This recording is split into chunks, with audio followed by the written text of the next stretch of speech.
fried chicken today on Let's Cook.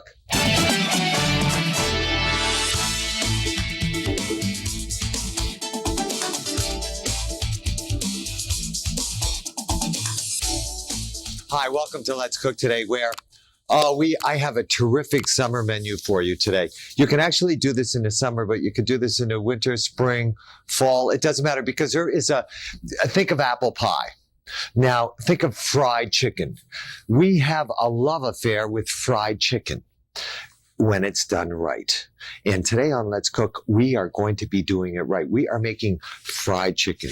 We are making a delicious avocado, tomato, mint salad.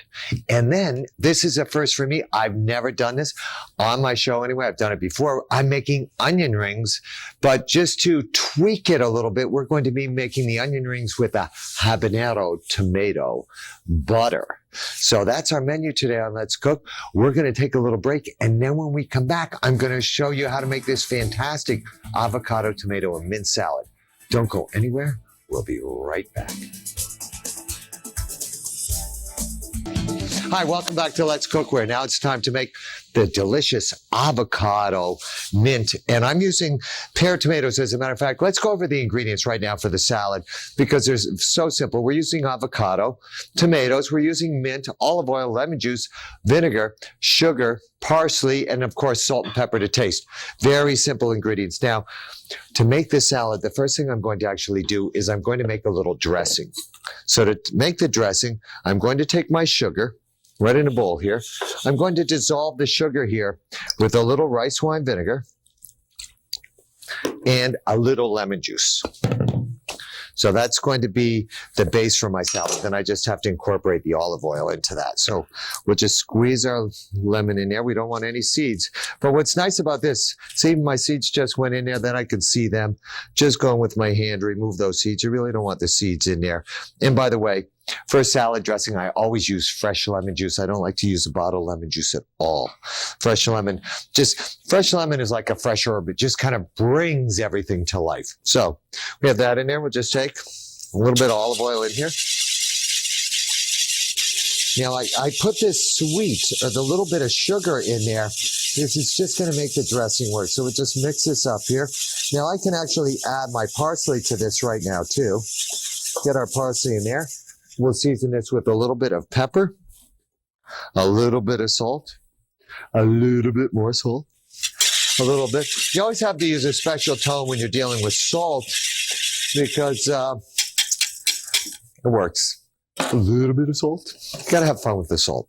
So my dressing is now ready. Now we'll go to work with our avocados. To do the avocados, this is a Hass avocado, not a Florida avocado. It's darker. When you go to buy the avocado, you should touch it and it should be slightly soft. It should give a little bit when you buy it. Now, in California, what they do with the avocados is they harvest them green and then they actually age them. And it's a rotation process that the avocado goes through to ripen it. Now, you can see this right here. See the great colorness? Now, if you want to prevent these from oxidizing, you'll just take a little lemon juice. Squeeze a little lemon juice on there. That will prevent them from oxidizing. Then we'll take and I'm just going to remove this. Now, I can take with my hand and I can peel it off this way, but I find it's much easier just to take a spoon, a large spoon, start here at the top, work your way right around the skin, and then you're able to pull the whole thing off. Just comes out very easily. We're now going to take our avocado and we're just going to cut this. See, you can see how really ripe this is, can't you? Oh, absolutely delicious. Now, avocados are very healthy for you. They're very good for energy, but they do have a lot of invisible fat. But I'll just take my avocado now. I'm going to put it into the dressing right here, just so that it gets a little flavoring of that dressing. Then I'm going to immediately remove this from the dressing because now it won't oxidize. And I'm going to set this up into a plate. And by the way, you can do this ahead of time at home if you'd like, where you can go ahead and have this already set up on plates in the refrigerator, even if you wanted to do it family style. But Or you could do it individually like this, have it all set up, because the avocado has a lemon juice on it, and it also has a dressing that won't oxidize. So now my avocado is ready to go. We'll now take our, I need to show you my tomatoes. These are cherry tomatoes, but they're called pear tomatoes because they have a pear shape to them. Now, when I make a salad with a tomato like this, whether it be a cherry tomato or anything, if you take this, you ever eat one of these? Oh, and you go to chew on it and it pops in your mouth? I don't really like that. I would much rather take my, oh God, but it's so good. I would much rather take my cherry tomatoes and just cut them in half.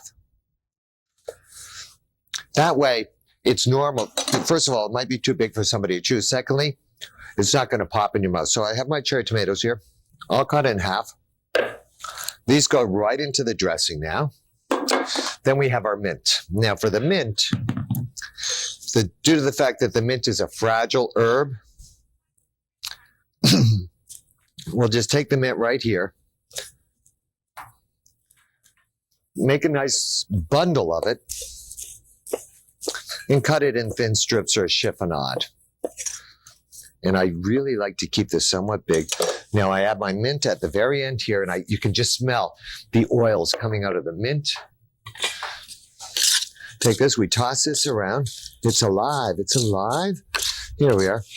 And this salad, by the way, is a beautiful salad to serve out cold out of the refrigerator, but also it's very nice at room temperature or slightly chilled. So there we have our tomatoes on top of that.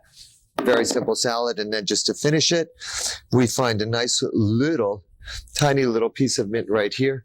Put that right there.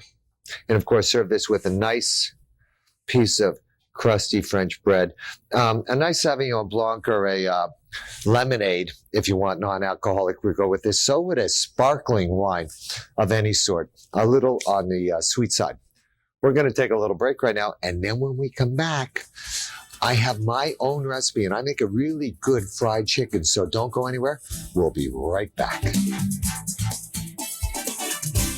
We're talking fried chicken today. See our chicken? You want to take the chicken. The chicken's going to do a little bit of a dance here for you. Toot-da, toot-da. Now we're going to cut the chicken up. When you buy chickens and you buy whole chickens like this, one, you get it home. Make sure that you keep it as cold as possible. Before I even cook the chicken, I'll wash the chicken out. I'll pat it dry to make sure it's very clean, because the way they're processing chickens now, they do take the chickens and they do put them in a solution to prevent the growth of salmonella. So you really need to do that. Don't wash them in antibacterial soap. I actually know somebody who actually washes a chicken in antibacterial soap, and I can only think of how much the person has to rinse it before it's actually edible. And if you do want a slight form of dysentery, just eat a little soap with your food. It'll work wonders for you. That's something you want to stay away from. First thing I'm going to do, my wings. I'm going to come to the first joint here, remove that wing, turn it around here. I'm going to remove this wing. Next, I'm going to remove the backbone. Now, I don't normally use shears when I'm cutting a chicken. What I do is I usually use my knife, and all I'm going to do is I'll just mark this so you can see where you're going to go. But we're going to come right down the backbone right here, just off, about 1/4 of an inch off the very middle of the back on both sides. We stand the chicken up. We just make a jabbing motion. We're going from the leg end of the bird down the backbone right here. Just cutting along those bones, then you pull the knife down. Now right here, see this bone right here? There's a bone here that comes off of the wing. Unless you're close enough to the middle of the back, you'll end up trying to cut that bone off. And if you end up on this side of it, you'll never get through and you're really going to have to hack it. So try and stay on the inside of that bone right here. You can see where this bone is right here. Try and stay on the inside of that bone. We'll turn it around, make it cut down the backbone right here too. And now we've removed our backbone. Very easy. And we'll save those things for stock. Next, we'll turn it over. We expose the sternum right here by cutting down with our knife, making a little jabbing motion. We come up underneath right here. Now, this is how my hands are underneath, where my hands are right on the sternum right here. I just pop this bone up. Coming with my hand, I'll remove the bone. I'll actually leave the cartilage from the backbone right there to help it hold its shape while I'm frying it. I turn it over now. I cut the chicken down right in half here. I'm just cutting through cartilage. Come over here, cut it in half again. Right here where the leg and the thigh are attached, just go through with your knife. Cut down through. Now, let me just show you this one again, because a lot of people, and a lot of times when I'm working with my students, they'll say they have trouble doing that. If you just hold, if it's holding up right here, there's a line right here where the color of the meat and the skin is different. If I just go to where that is, and I just cut straight down through, I'm always going to be going through the joint where the cartilage between the thigh and the leg are together. For the breast, so that it cooks evenly, and this is the way I cut up a chicken for fried chicken. There's a lot of ways to cut a chicken into eighths. I just come right here, where it is, right in half right here, and then with my knife, come down. Once I'm through the meat, hold my knife down this way and just cut through the soft rib parts of the chicken. Just right down here, just so it's now I have basically 3 equal portions of chicken. What we're going to do with the chicken now is I'm simply going to take the chicken now. I'm going to season it. Well, actually, I'm going to put it right in this pan right here. Then we take this. Don't be afraid. You're going to season this with salt and pepper. Kind of rub this around a little bit so it's seasoned with salt and pepper. Then I'm going to marinate this overnight, or at least for a couple hours in the refrigerator. And I'm going to use buttermilk. Now, it's my theory, the reason that buttermilk goes so good with fried chicken is, one, when they first, fried chicken, when it was first made in this country, a lot of times they would have sour milk, which is what buttermilk is. So they would use the buttermilk to marinate the chicken in to utilize the milk. It naturally tenderizes the chicken, makes it delicious now. So we would marinate this for a while. Now, the next step to making this is, first of all, we're going to look at our oil here. And I have this oil heating up. The oil, the temperature of the oil, we have the thermometer on it right here. And it's right around 350, which is perfect because once I put the chicken into the oil, the temperature is immediately going to drop by at least 25 degrees because I want to be cooking at about 325, not 350, 350, 360. What will end up happening is that it'll brown the coating before the chicken's actually done. So let me just get my thermometer out of the way here now. Now, the next thing I'm going to do is right here in this dish right here, I'm going to use some all-purpose flour, some garlic powder, not fresh garlic. I like to use garlic powder. Some pepper there, some paprika, and again, I need a little bit more salt in here too. Just a little bit more salt.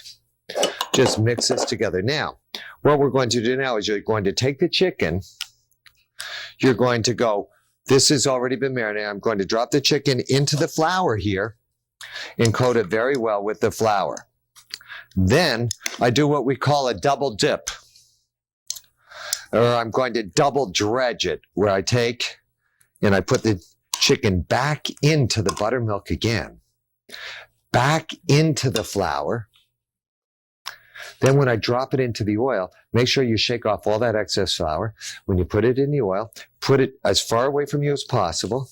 Just kind of drop it in and let that start to cook. Again, it's important when you're making fried chicken, or I find when I make my fried chicken, if I double dip it, I end up with a much better batter. I use a seasoned flour. I season the chicken beforehand, and I also use buttermilk to marinate it in. I'm going to get some more chicken frying here. We're going to take a little break. And by the way, I'm going to cook this. This is going to cook at least 10 minutes in the oil here before it's all the way done.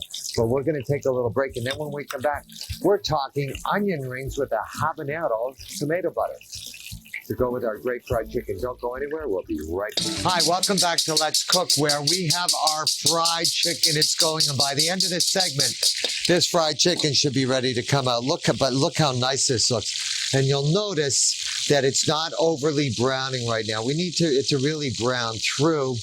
And if if you wanted to, you could fry it this way and even finish it in the oven if you're unsure. But usually if you cook the chicken to what they call à pois. It's written a point, but à pois means till it's just done.